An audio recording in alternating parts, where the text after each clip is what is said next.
In this video, we are going to be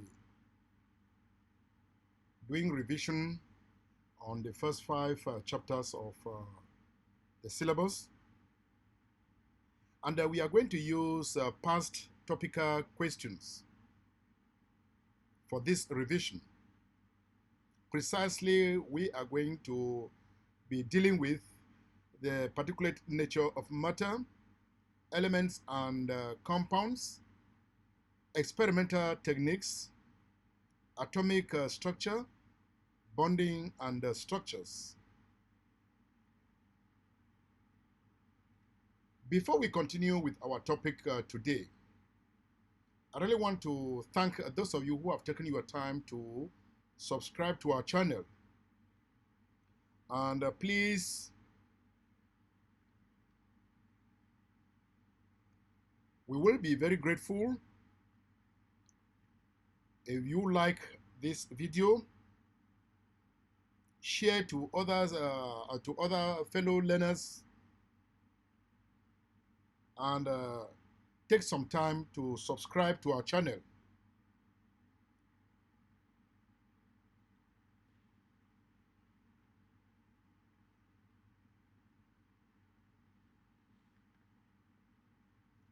Thank you once more for taking your time to subscribe to our channel. Let's get started. We'll be starting with question number 1. Silver has an atomic number of 47. Naturally occurring isotopes of silver are 107 silver and 109 silver. 1. State the name given to atoms of the same element with different nucleon number. It should be recalled that examiners are very trickish. They may ask you to give the definition of isotopes. They have indirectly defined, given you the definition of isotope and ask you to give the name. So as we say isotopes are atoms of the same element with the same proton number or the same atomic number, but different nucleon nucleon numbers, or what we call different mass numbers. So the name given to atoms of the same element with different nucleon number is isotopes. 2. Complete the table to show the number of protons, neutrons, and electrons in each atom and ions of silver shown. Remember that the number of proton is equal to the atomic number, and the atomic number is equal to the number of electrons. So number of protons plus number of neutrons. Number of protons plus number of neutrons equals to the mass number. So if you are given the proton number, to look for the number of neutrons. You are given the proton number and the mass number or the nucleon number. It's just a matter of the mass number or the nucleon number minus the proton number. You will have the number of neutrons, because neutrons plus protons will give you the mass number, or what we call the nucleon number. So apply it here. If we apply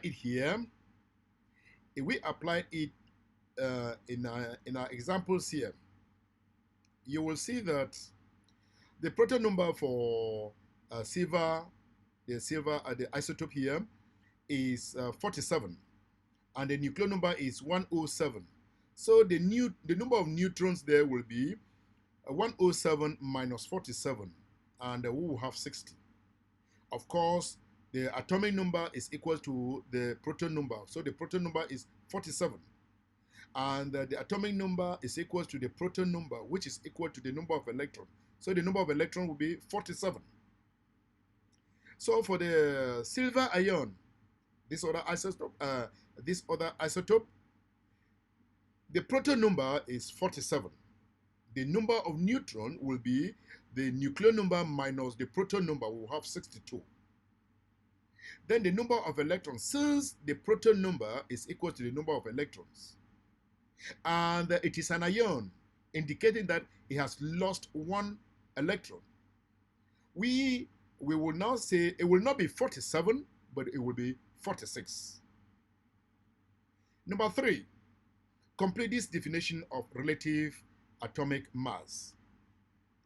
It should be recalled that the relative atomic mass is the average mass of naturally occurring atoms of an element on a scale where carbon 12 atom has a mass of exactly 12 units. In this case, in completing the definition, we will say the relative atomic mass is the average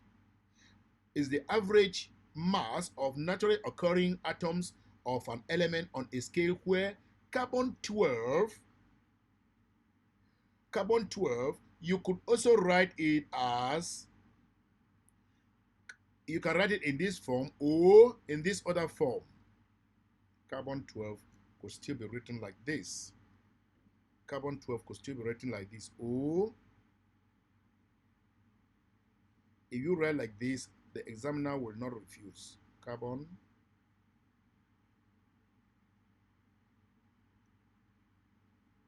you can say carbon 12, or you can write it this form. It is all acceptable. Carbon has a mass of exactly 12 units. Okay, number 4. A sample of silver has a relative atomic mass of 108. Remember, the relative atomic mass is an average. That is the average mass of naturally occurring atoms. Is the average. So now, a sample of silver has a relative atomic mass of 108. That is the average. Deduce the percentage of 107 silver. This is one of the isotopes present in the sample of silver. Remember that we have silver here is 107 and the other silver is 109. Sorry. Remember that silver here is 107, and the other one here is 109. An average of this will give you 108. So now, let's see. They say deduce the percentage of 107 silver present in this sample of silver. Okay, now this is how you can solve the problem.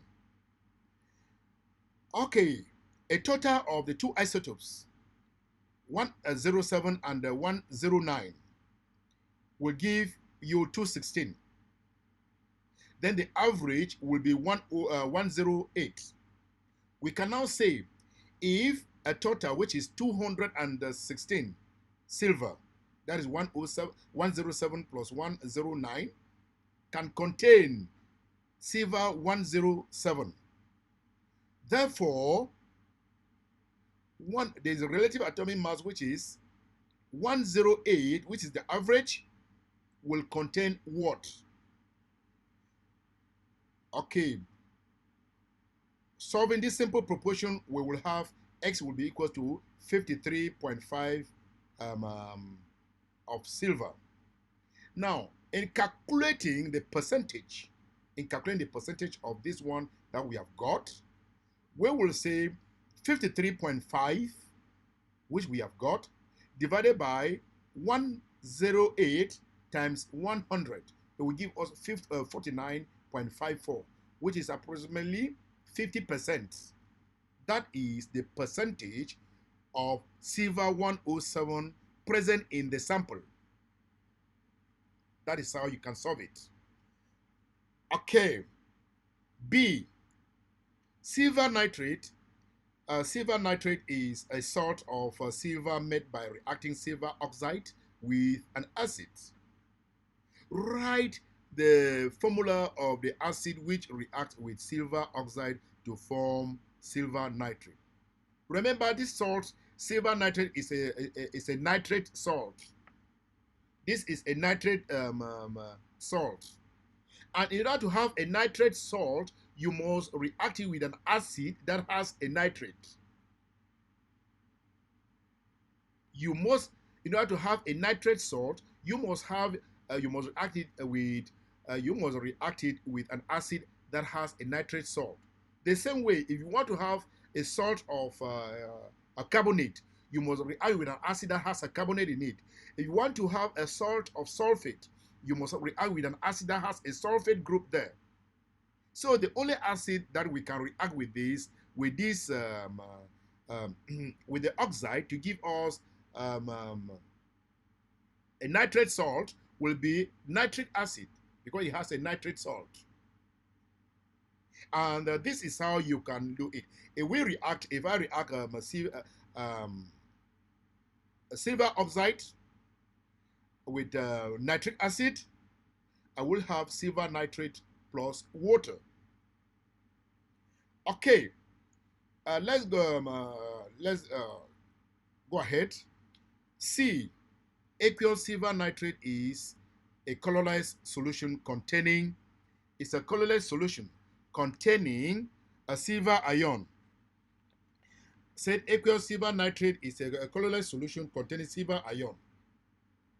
The question now is, our question now is, describe what is seen when aqueous silver nitrate is added to aqueous sodium iodide. Aqueous sodium iodide.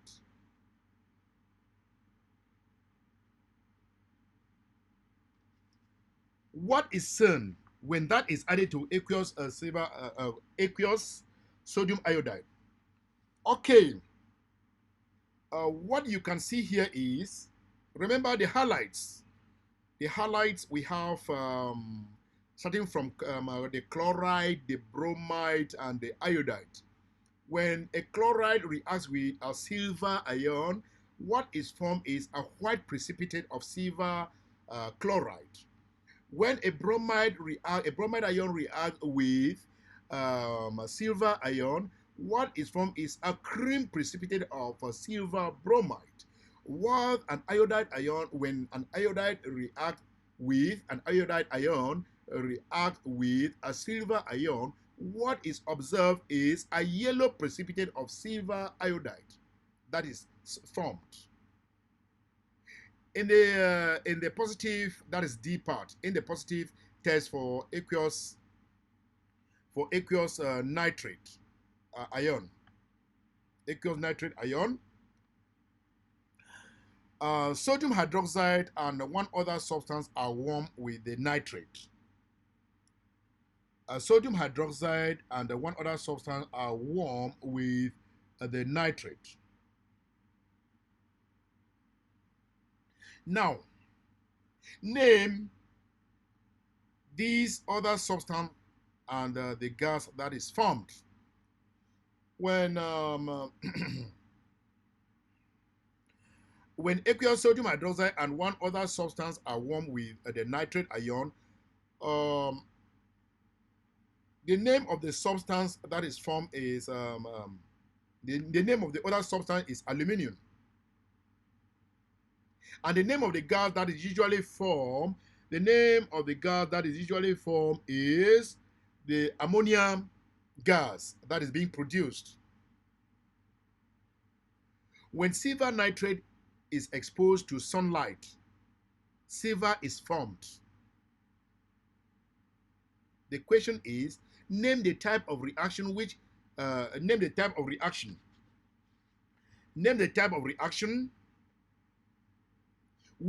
light to make it happen. When this type of reaction occurs like this, the only reaction that will need light so that a silver is formed when silver nitrate is exposed is a photochemical reaction. We call that type of reaction a photochemical reaction. We call that type of reaction a photochemical reaction. And the F part of it, members of one homologous series. You know what is a homologous series? Members of one homologous series only react with chlorine in the presence of sunlight. Name a member of this homologous series. You should know that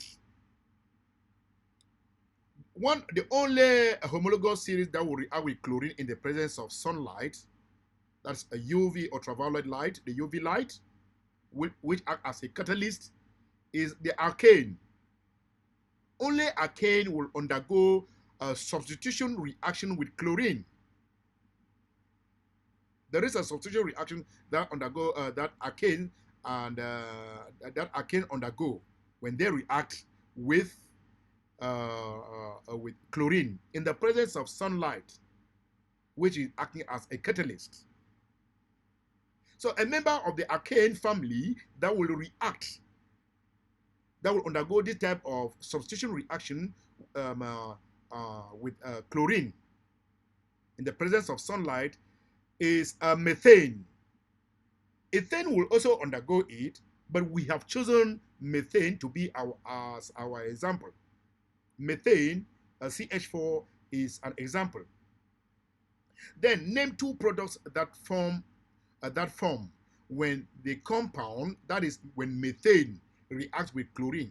Okay, for example, when methane, this is methane here, when methane is reacting with chlorine in the presence of UV light, which is acting as a catalyst, there is a substitution reaction that is going on. The chlorine, one chlorine atom will keep on substituting the hydrogens here until we will get to what we call tetrachloromethane, or until all the hydrogen atoms have been substituted. So the first substitution is if one of the hydrogen atom is substituted by one chlorine atom. What happens? We will have chloromethane, and the other hydrogen will combine with the other chlorine to form hydrogen chloride. Then we will take this chloromethane again and react with chlorine again. It will substitute the third chlorine here, the third hydrogen here. It will now form dichloromethane, and the other hydrogen will combine with the other chlorine to form hydrogen chloride.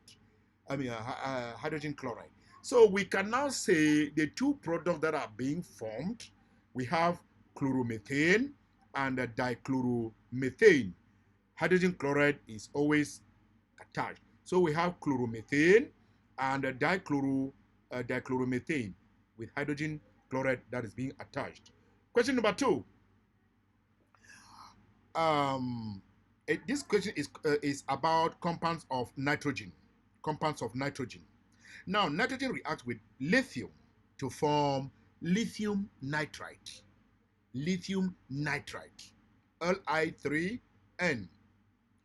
Okay, write the chemical equation for the reaction between lithium and nitrogen. Okay, remember lithium is of group 1 of the periodic table. Nitrogen is of group 5 of the periodic table. Okay, a metal and a non-metal reacting. What you need to know is what compound is formed between a metal and a non-metal. Of course, this is going to be an ionic compound, but we will need chlorine will have to, lithium will have to donate 3 atoms of lithium will give out 3 electrons that will be accepted by the nitrogen atom to complete its octet of electrons. So when lithium loses the only electron in the outermost shell, it will not attain a stable electronic structure. When nitrogen accepts 3 electrons, it will complete its octet of electrons. So we will have lithium plus nitrogen, and we will now balance nitrogen by adding a 2 here. Then we will now balance lithium on the left by adding a 6. Now, lithium nitrite. Lithium nitrite is ionically bonded. It is ionically bonded. It means that lithium, 3 atoms of lithium would donate 3 electrons to 1 atom of nitrogen. So if there are 2 atoms of nitrogen that are reacting, now 6 atoms of lithium will donate 6 different electrons to them. So now, in that case,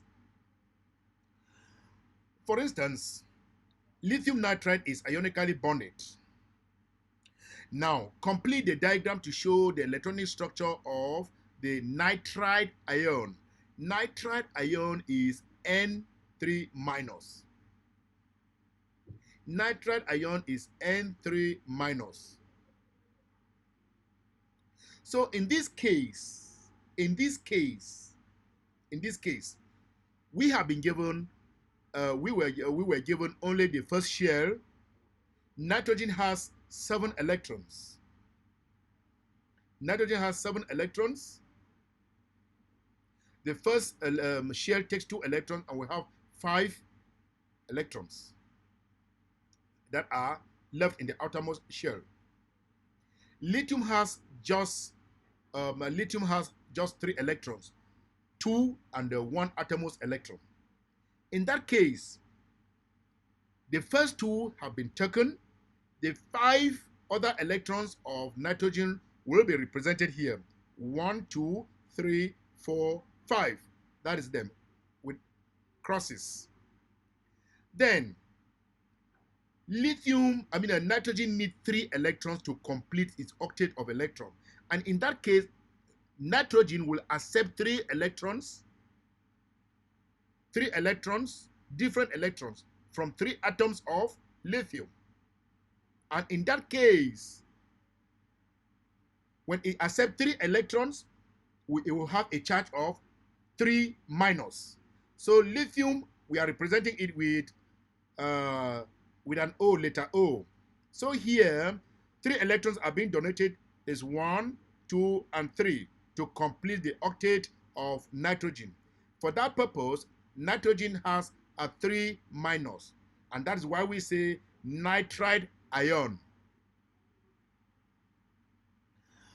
Secondly, complete the dot and cross diagram to show the electron arrangement in a molecule of nitrogen, nitrogen trifluoride. In this case, this is nitrogen, a non-metal reacting with a non-metal. That is, it's a covalent bonding here. So nitrogen belongs to group 5 of the periodic table, and in that case, it will have 5 electrons in its outermost shell. There are 5 valence electrons there in nitrogen. Fluorine belongs to group 7 or group 17 of the periodic table. Because it belongs to, it has 7 valence electrons. It needs only 1 electron to complete its octet of electron. So now, we are now going to represent them. Nitrogen has 5. There must be 2 electrons here. We have 1, 2, and 3. So they are all 5 electrons of nitrogen. Okay, we need to complete those of fluorine. Fluorine has 9 electrons. The first 2 electrons in the first shell, and the other electrons will be what? The other 7 electrons in the outermost shell. 7 valence electrons. And that's why we say fluorine belongs to a group belongs to group 17 of the periodic table. So there are 7 valence electron. So we have 1, 2, 3, 4, 5, 6, and the other 7. And this is 7. So all of the fluorine will have 7 electrons, and the nitrogen will have just 1. And when we combine them, all of them will now have an octet of electron, 8 electrons in their outermost shell. Nitrogen has 1, 2, 3, 4, 5, 6, 7, 8. Fluorine now has 1, 2, 3, 4, 5, 6, 7, 8. All now have a full octet of electron. So that is the covalent bonding in nitrogen trifluoride. Okay,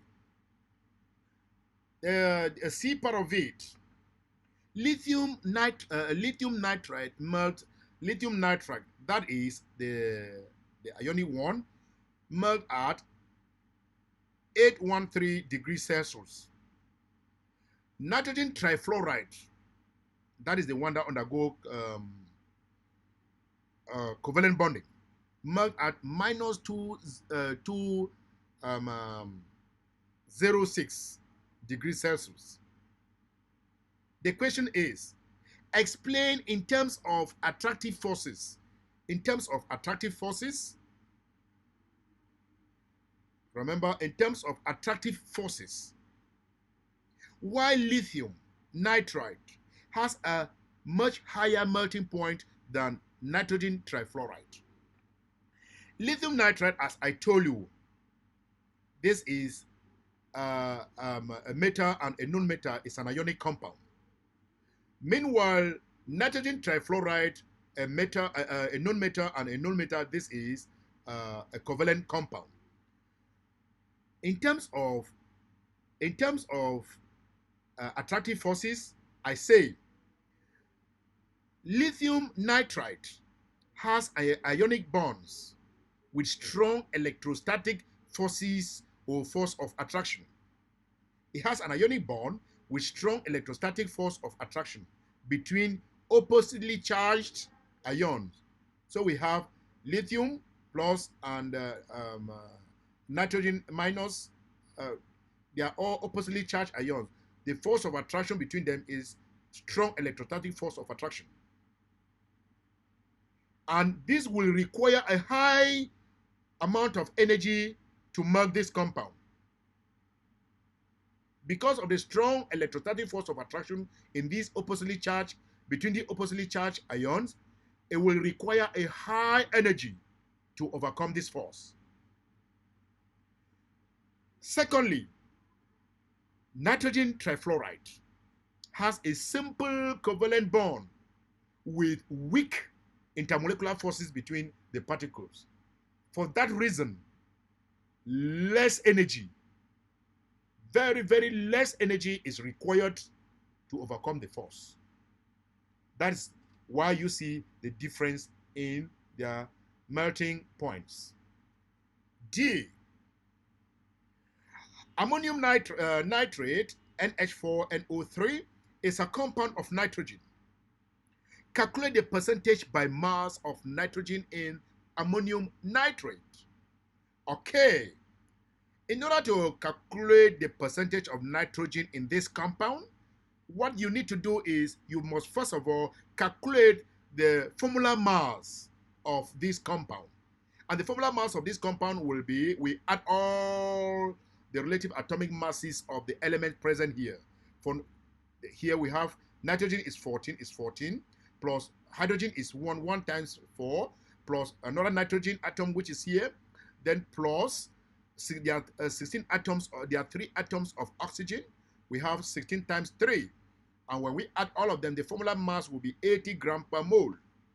In order now to have the mass, in order to have the percentage by mass of nitrogen here, since there are 2 nitrogens there and they are 14 plus 14, it will be 28. We will now say 28 all over the formula mass, which is 80 times 100, and we will have 35%. That is how you can calculate it. Now, state the use of ammonium nitrate in agriculture. Ammonium nitrate is very, very important in agriculture because it is used as fertilizer. Now, state the name of a compound that will displace ammonia from ammonium nitrate. when ammonia reacts with a particular compound, it displaces ammonia from that compound. What will be that? That compound is calcium hydroxide. It is a calcium hydroxide, and this is an example of it. Ammonia, ammonium nitrate plus calcium hydroxide will give us this compound. Will give us calcium nitrate plus water and ammonia that is being given off. Okay. Ammonia is a base which forms a weakly alkaline solution when dissolved in water. Yes. Define the term base. Okay. You should be versed with what is an acid and what is a base. When you talk of an acid, you also talk of a base. Let's start with an acid. An acid is a proton donor. An acid is a proton donor. Then what should be a base? The base should be the reverse. The base is a proton acceptor. So, for instance, if you had space when you write, if you have a space when you define, to support your definition, you need to show an equation, a chemical equation. So it is a proton acceptor. When a base reacts with a proton, it will do what? This is a proton here. The proton will attach itself to the lone pair of electron on the nitrogen, and there will be a coordinate bond here, and that will have NH4 plus ammonium ion is formed. Okay. The second question, suggest the pH of an aqueous ammonia. Aqueous ammonia is a weak base, as we were told. This is a weak base. For that purpose, the pH of aqueous ammonia will be between 7.5 to 11. And for the purpose of revision, strong bases will have pH more than pH above 11. So strong bases will have pH between 11 and 14. Question number 3. The electronic structure of 5 atoms, A, B, C, D, and E, are shown below. These are their electronic structures. They are shown below. Now, the question now is, this.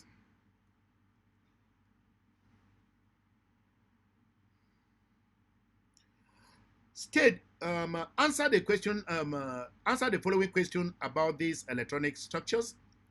Each electronic structure may be used once, more than once, or not at all. 1. An atom in group 3 of the periodic table. Atoms of group 3 of the periodic table. Remember, what should come to you is that group 3 elements must have what? What is common with group 3 element is that they have 3 valence electrons. They have 3 electrons in their atomose shell. Group 3 electrons have 3 electrons in their atomose shell. So if we look at this, we will have 1, 2, 3. So the answer is B.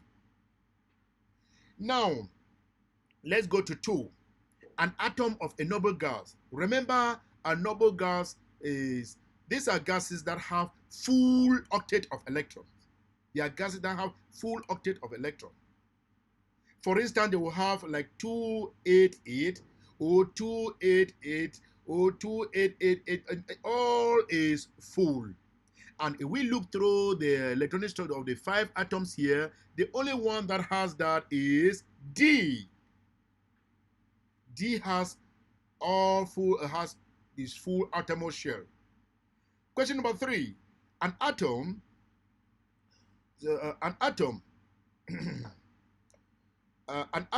that has an atom, I said D. D has something is D is 2 8 2 I said 2. D is 2 8 8. So that is a noble gas.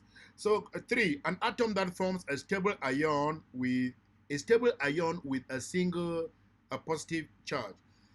For an atom to form a stable ion with a single positive charge, it must be something like this. It must be something that has one electron in its outer shell.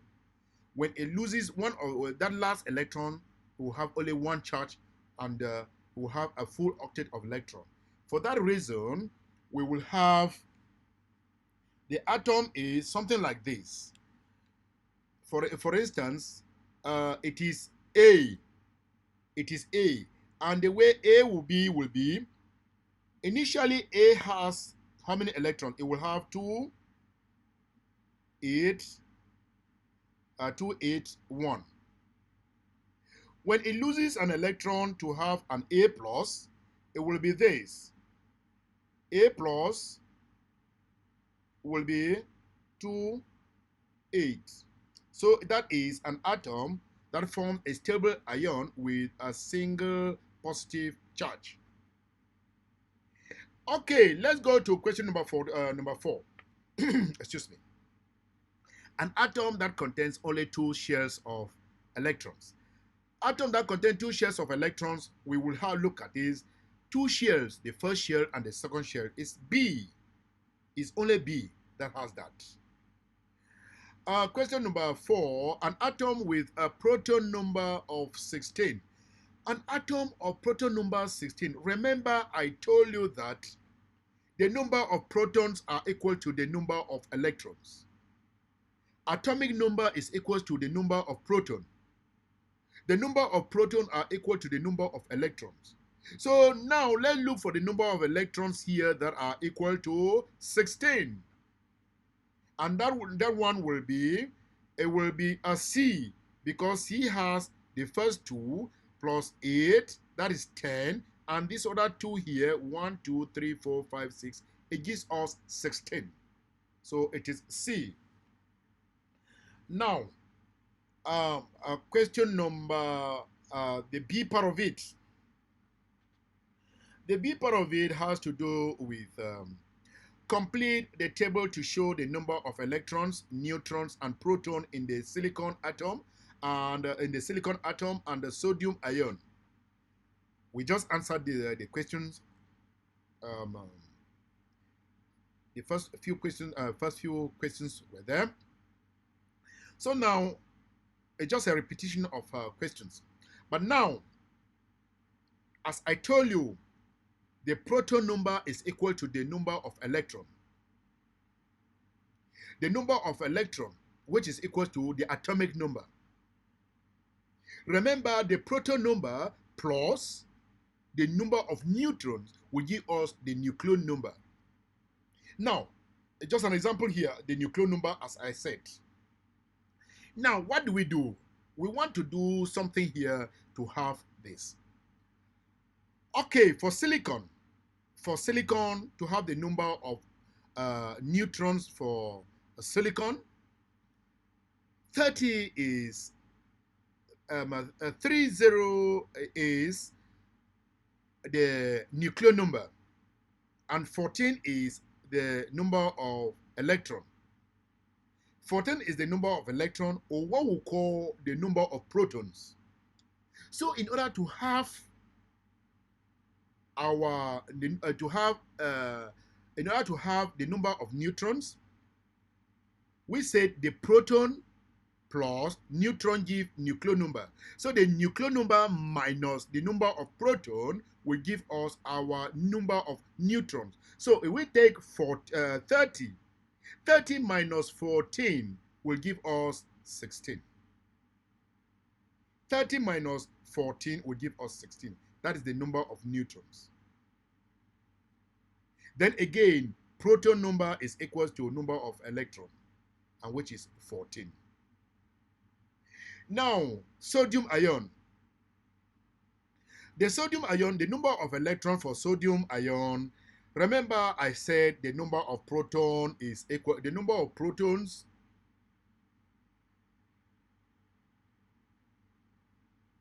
the number of protons is equal to the number of protons is equal to the number of electrons. So now, but it has happened that sodium has lost 1 electron. The number of electrons in sodium is 11. But because sodium is a sodium ion, it has lost 1 electron. The number of electrons that are left there are 10. Then the proton number will still remain 11. The proton number will still remain 11. Now, question number 4. A list of symbols and formulae is shown below. We have methane, chloride ion, carbon dioxide, chromium 3 ion, copper 2 ion, iron 2 ion, hydrogen, potassium ion, nitrogen, oxygen, and sulfur dioxide or sulfur oxide.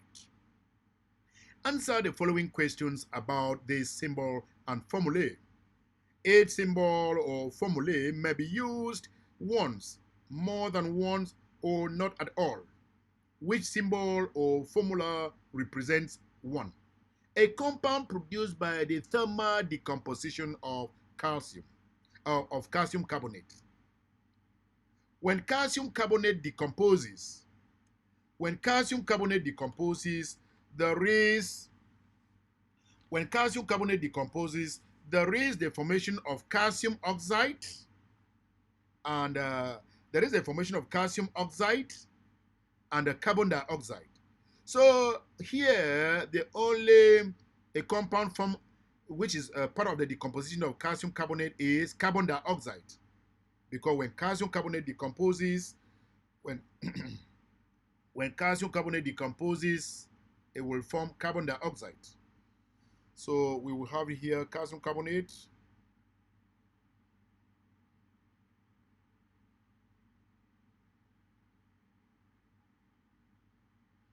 When it decomposes, we are going to have calcium oxide,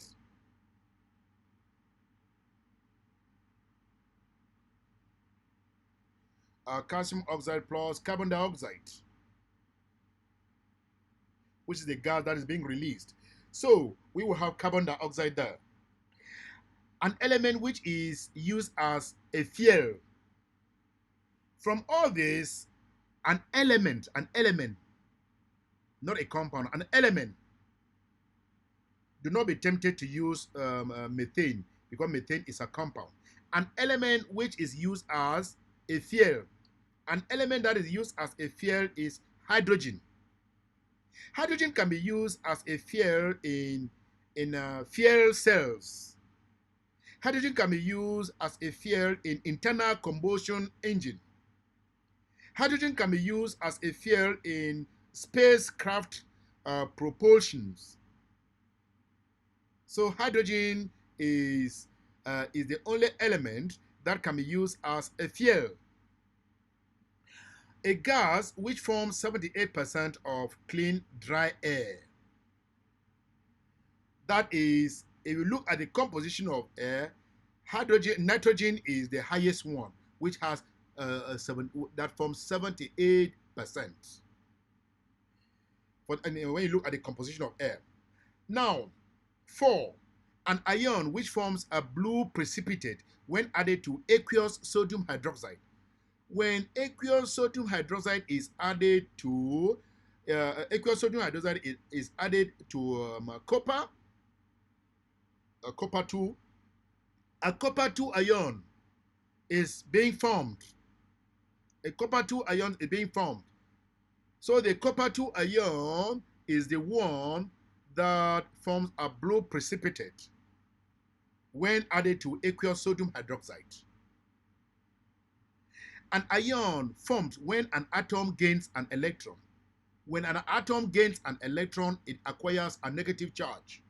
And that type of charge can only be found here in the chloride. So chloride ion is the one that will have that.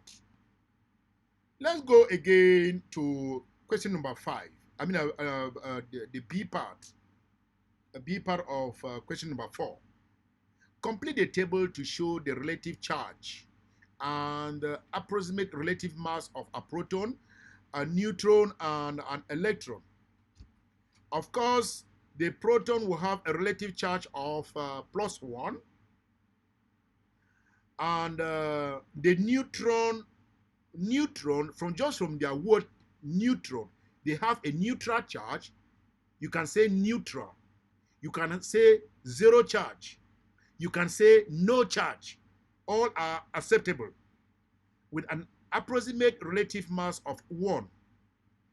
For electrons have a relative charge of -1 and an approximate relative mass of 1/2000. Let's go to the C part of it. The C part of it, deduce the number of electron and neutron in an atom of the isotope of potassium shown below. Okay, remember I said that is I said the proton number, potassium, an isotope of potassium here, the number below is 19. That represents the proton number. And the number above is the nucleon number. So the proton number here is equal to the atomic number. And the atomic number is also equal to the number of electrons. So we can now say the number of electrons here are 19. Now, the number of neutrons. Remember, the nucleon number. The nucleon number is equal to the proton number plus the number of neutrons. But we don't know the number of neutrons. We have been given the proton number. In order to have the number of neutrons, the nucleon number minus the proton number will give us the number of neutrons. So 41 minus 19 will give us 22. It will give us 22. Now, question number 5. The diagram below shows a part of the structure of 5 substances, A, B, C, D, and E. The first one is methanol. The second one is sulfur dioxide. The third one, C, is the ion in the solid state with all particles arranged having a fixed shape. The D1 is an ionic compound of calcium and oxygen. Then E is ethane molecule. So now, answer the questions about these structures. Each structure may be used more than once or not at all. State which one of these structures, A, B, C, D, or E, is an alcohol. I said an alcohol is the first one, methanol. It has an OH group there that is attached to the compound. We call it an alcohol. That is methanol. A. 2 is an ionic compound. Ionic compound, these are oppositely charged ions, the oxygen and the calcium. An ionic compound is D. Conduct electricity when solid. This is a solid compound, which is C, and that is ion. It will conduct electricity. Now, and contribute to acid rain. Acid rain can be formed when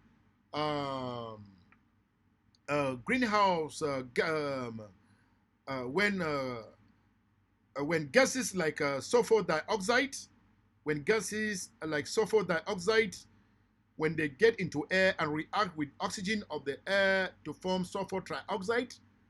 And now sulfur trioxide, when it gets mixed in the atmosphere with water, forming nitric acid, that will fall back on the Earth's surface as acid rain, destroying our crop, destroying our organisms of the lakes, organisms in our rivers and in our farms, creating acidic soils, acidic oceans, and acidic lakes.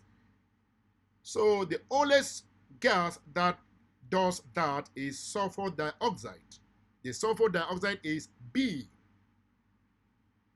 Reacts with an acid to form salt and water. Only a base can react with an acid to form salt and water. And a base here can only be formed between a metal here and the oxygen here, which is calcium and oxygen. These are a good example of a basic oxide. It's a good example of a basic oxide.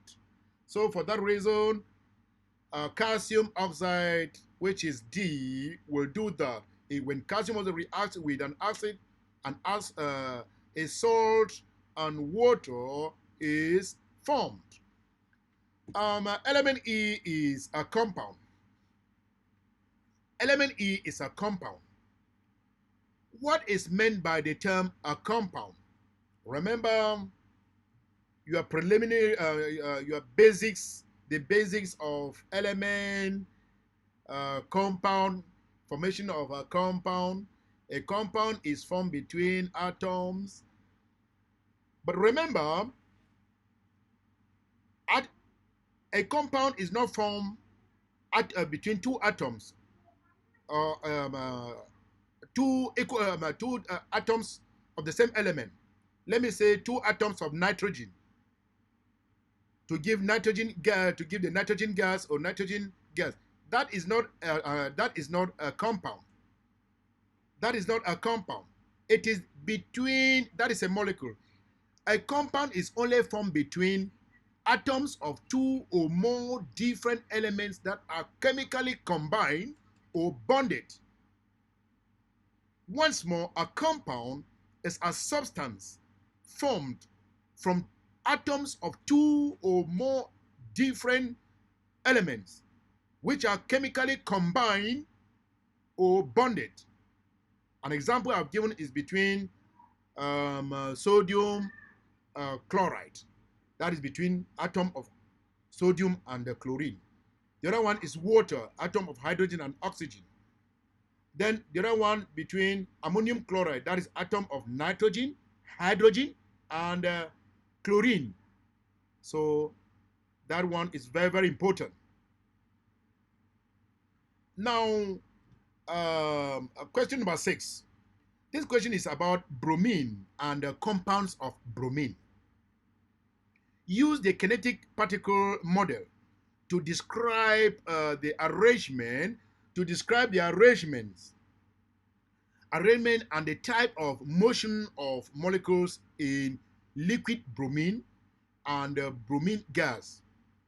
How the particles, the kinetic, we have to use the kinetic theory, how particles are arranged. Arrangement of particles in the liquid state and how particles in the liquid state they move. 1. The particles, the particles are for the liquid, we can say the liquid has irregular arrangement of particles. Irregular arrangement of particles. Again, we can say particles of the liquid, they will take the shape of the container. Particles in a liquid will take the shape of a container. And finally, we can say particles in the liquid will move randomly and slowly when compared to gases. Once more, they have irregular arrangement of particles, take the shape of the container, and the particles, they move randomly and slowly compared to gases. For the bromine gas, particles are not even arranged. Particles are not arranged at all. Particles have, they have no shape. And the particles, they fill the container. And finally, particles move randomly at very high speed in all directions. That is common with gases. Then B, the graph shows the volume of bromine gas, changes with temperature. It shows how the volume of bromine gas changes with temperature. The pressure is kept constant. Describe how the volume of the bromine gas changes with temperature. From the graph, we can say the volume of bromine gas increases as temperature also increases. The volume of bromine gas increases as temperature also increases. Or you can say volume is directly proportional to temperature. C1. Complete the word equation to show the halogen and the halide compound which react to form the product bromine and potassium chloride. Yeah, of course, what can only displace bromine, what can only displace bromine from potassium will be a halogen that is higher up in the group.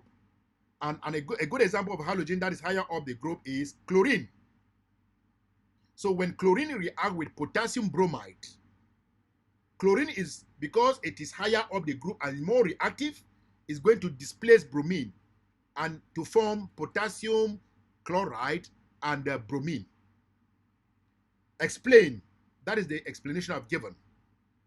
Explain in terms of the reactivity of the halogen why aqueous bromide will not react with aqueous potassium chloride. Of course, reactivity of halogens, you should know that from top to bottom, as you leave from fluorine down the group, reactivity decreases down the group. As you go down the group of the halogens, reactivity decreases. So we can say chlorine is higher up the group and more reactive than bromine. That is why it displaces bromine. Okay, question number 7. Question number 7. Here, the diagram shows a heating curve for a sample of compound X. This is a heating curve.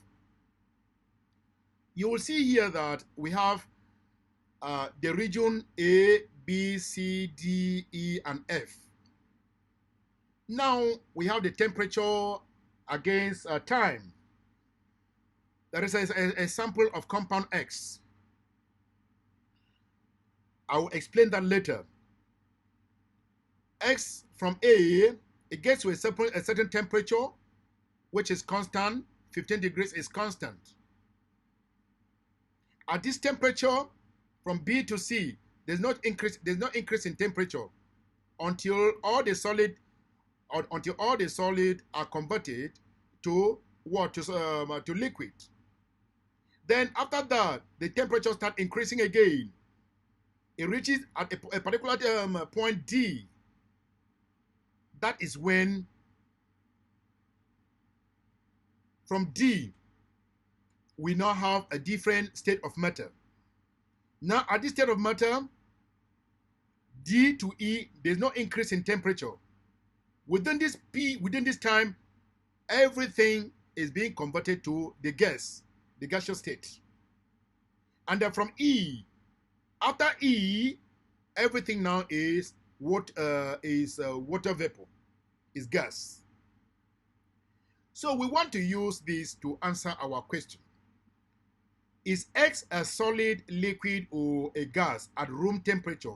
At room temperature, which is 20 degrees Celsius, it is a liquid.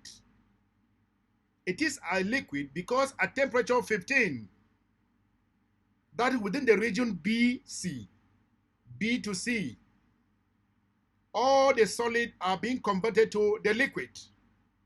So now, before we get to 20 degrees, everything will be liquid. Okay, B, Write an equation for an equilibrium which exists in the region BC. There must be an equilibrium, conversion of solid to liquid, and from liquid back to solid. So this is because within this region here, there is, within this region BC here, part of it is still part of it is still solid, and part of it is still liquid, liquid. So within this period here, the solid is continuously being melted to liquid. So now this is the equilibrium equation. Now name the change of state which occurs in the region DE. The change of state that is occurring here after this period from C, everything is liquid. Now the temperature starts increasing. When the temperature increases to a certain level, D, what happened? D to E, there's no increase in temperature. So within this zone, all the liquid is being converted to the gas, water vapor. All the liquid is being converted to water vapor, or what we call the gas. So when the liquid is being converted to water vapor or gas, the change of state, or the term used for the process taking place here, is, we can say it is boiling, it is evaporation, it is vaporization. All are acceptable when liquid is being converted to gas. So at this particular temperature here, everything, the liquid is being converted to the gas. There is boiling taking place. There is evaporation taking place. There's vaporization taking place. So any of them is acceptable. So now explain how the curve shows that a pure sample of compound X was used. Remember that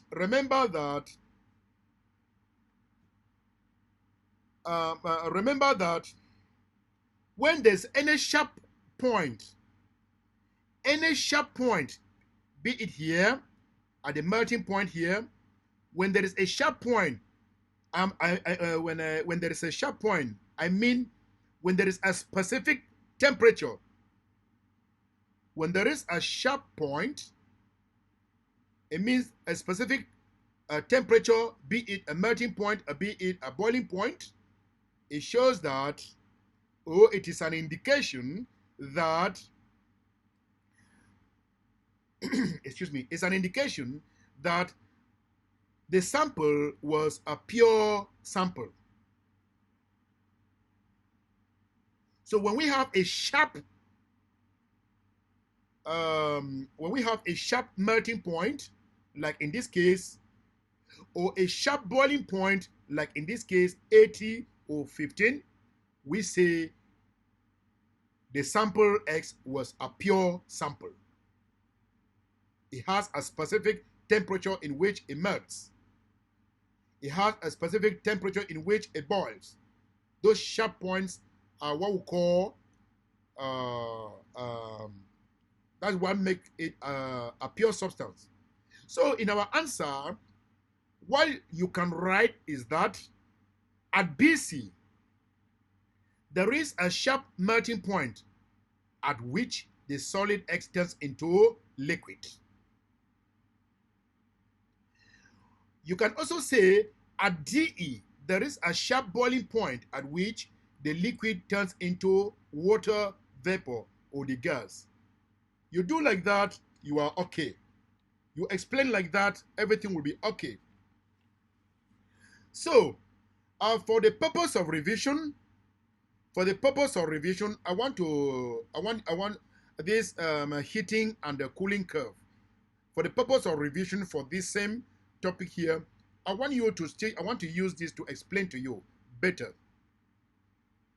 For instance, here we have the same temperature here at A. There's A here.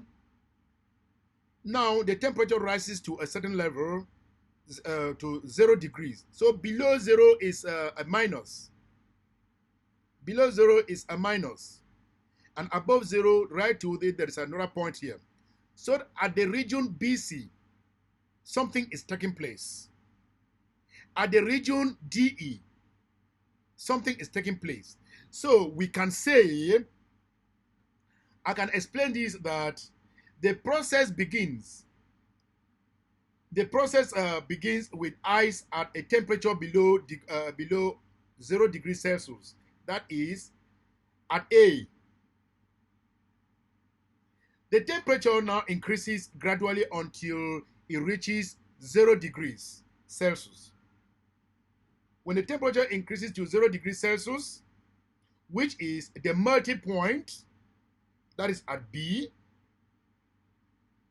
the temperature increases from here to 0 degrees Celsius, which is the melting point. It should be noted that at the point, at this point, excuse me, ice and water are existing together. At this point here, at 0 degrees, there is ice and there is water, liquid water, or there is solid and liquid. There is ice and liquid water within this region here. So more of the ice are still being converted into liquid. So that's why I say there is solid and there is liquid still involved within this region. The temperature does not change at all until all the ice have been turned into liquid within this region.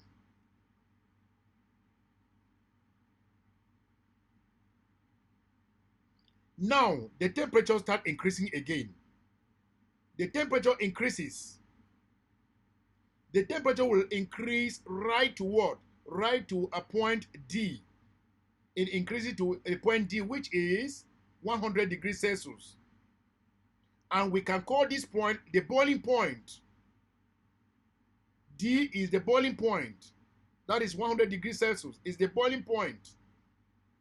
That is when more of the liquid, at the boiling point, more of the liquid, excuse me, they start acquiring energy. They now acquire energy to start moving and be moving. So within the point DE, all the liquid are being converted to gases. So DE, the temperature does not change until all the liquid water has been converted into water vapor. When all the liquid water has boiled, the temperature begins to rise. From here, the temperature begins to rise again and above E as the particles in the gaseous state gain more energy. So now you should see that between A, this is all liquid, and this is all solid. This region is made of all solid, that is the ice. BC, within this region we have liquid and solid. Then after liquid and solid, this region here is made up of all liquid. All the liquid, the solid have been converted to liquid. Then again, the temperature rises. Then the region DE, that is when all the liquids are being converted to gas. Then after that, everything is gas. It should also be recalled that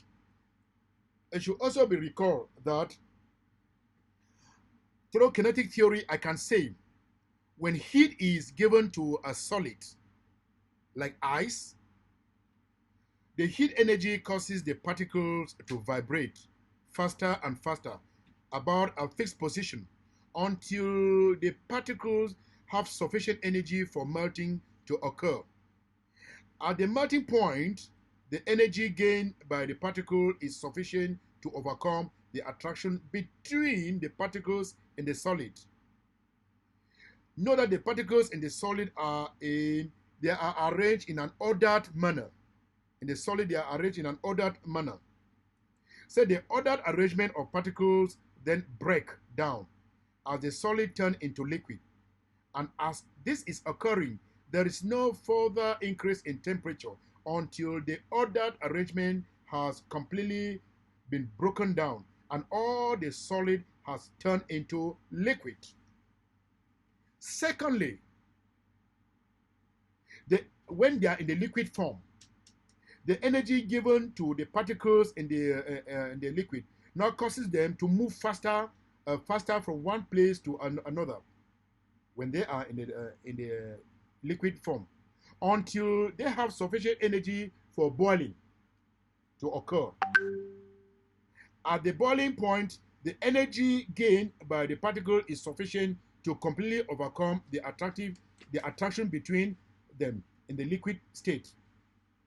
It should be noted that the particles then move faster away from each other as possible as the forces of attraction between them are almost completely overcome. Again, completely converted to the liquid, to the gaseous form. Above all, it should be noted that in the gaseous state, that is the water vapor state, the gas particles will gain more energy and move at increasing speed. They move at a very high speed. And the force of attraction between the gaseous particles is very weak. So, going back to our question. So you should be able to describe what a heating and cooling curve is all about.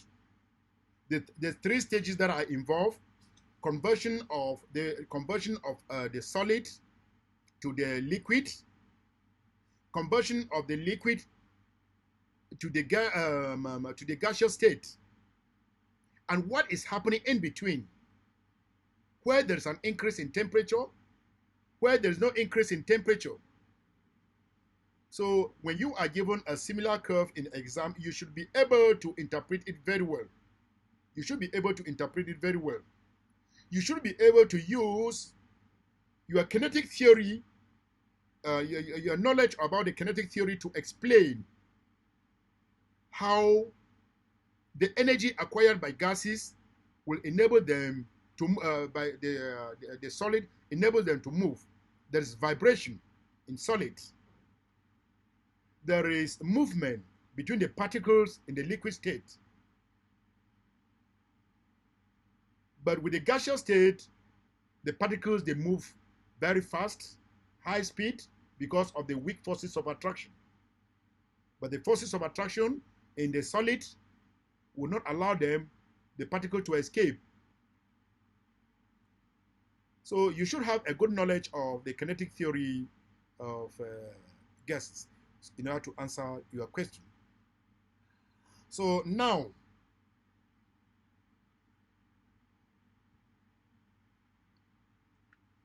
once more,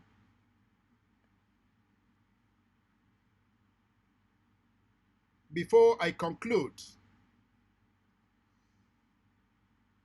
I want to remind you, especially for those of you who have not subscribed to our channel, to please subscribe to our channel and share our video to other fellow learners. Thank you for watching. It's a pleasure having you today.